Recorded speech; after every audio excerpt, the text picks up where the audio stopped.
En este vídeo se hablará de los aztecas, mayas e incas. Aztecas.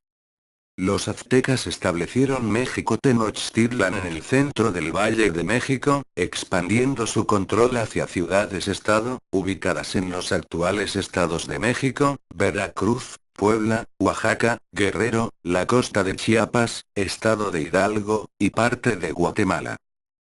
Gobierno. El gobernante de los aztecas era el rey Otlatoani, término que significa uno que habla.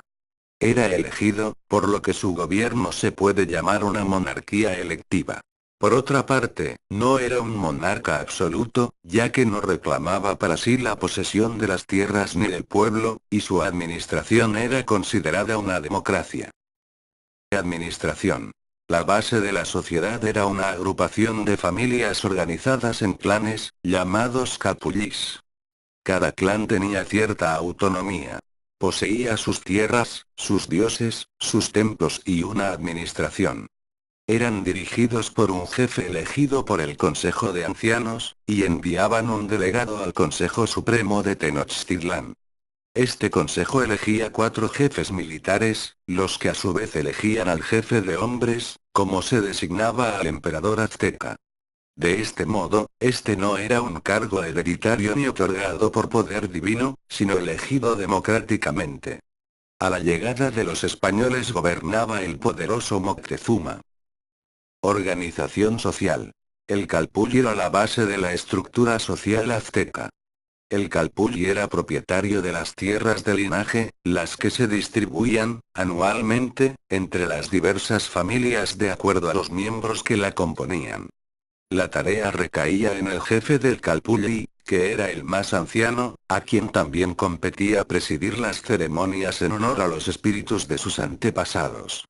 En la cabeza de la pirámide de la organización social estaba el rey Otlatoani.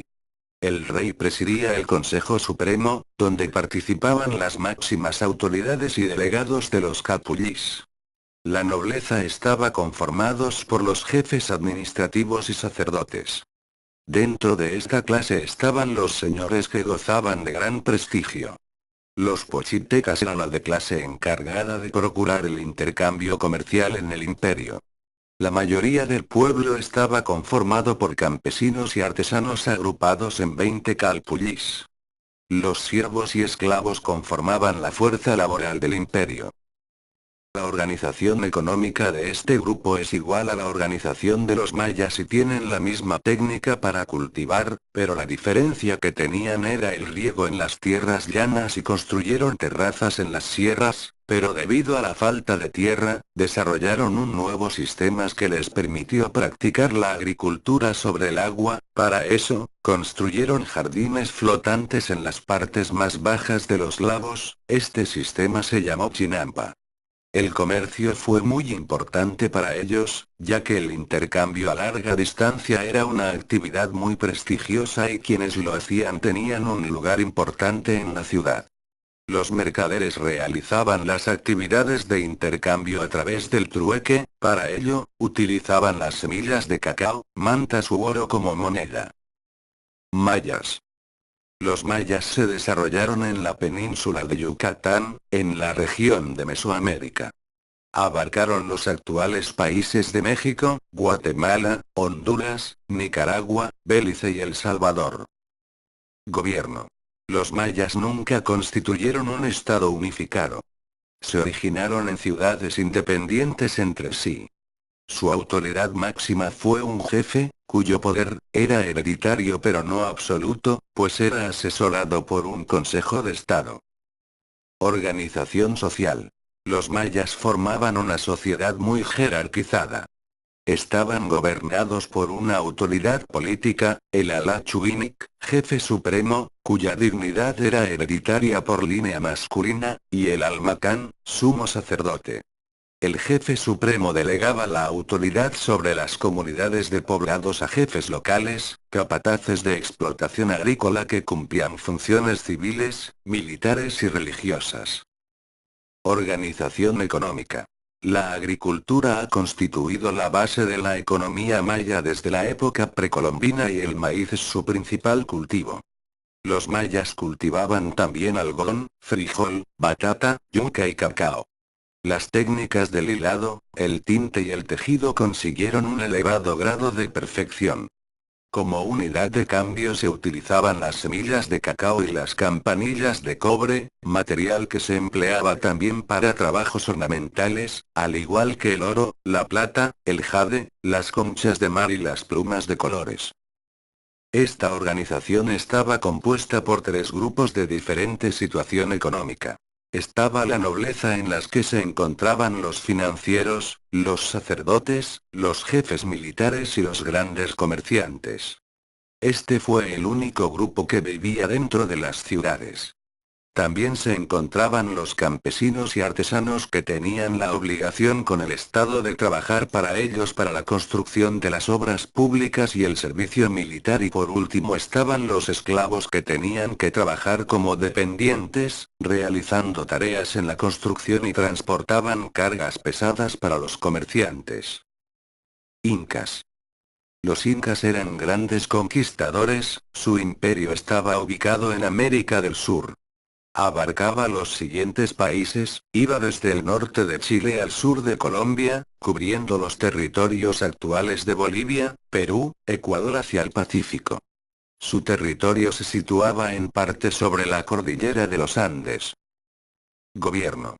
Los incas formaron un imperio férreamente unificado, en cuya cabeza se encontraba el inca, autoridad máxima, absoluta, hereditaria y de carácter divino, quien era considerado hijo del sol, vivía en el Cuzco, en un espléndido palacio, rodeado de un fausto extraordinario.